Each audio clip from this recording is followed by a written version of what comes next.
मस्त नटून थटून आज आम्ही निघालो होतो ऐश्वर्याच्या बहिणीच्या लग्नाला. लग्नात वेळेत पोहोचायचं होतं म्हणून भरपूर गडबड चालली होती.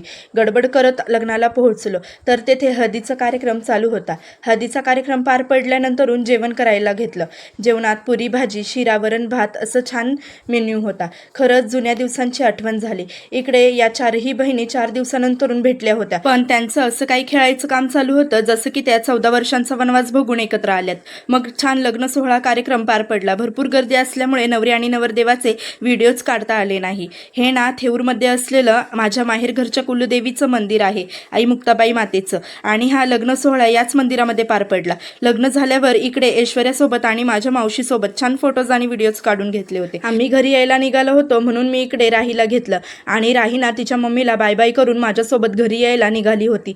मग माहीसोबतही बोलून घेतलं आणि माहीना तिच्या बहिणीला मिठी मारत होती, पण सेजू मात्र तिच्यासोबत रुसून बसली होती. तर असा काही होता आजचा दिवस. भेटूया उद्याच्या नवीन ब्लॉगमध्ये. जय सद्गुरू.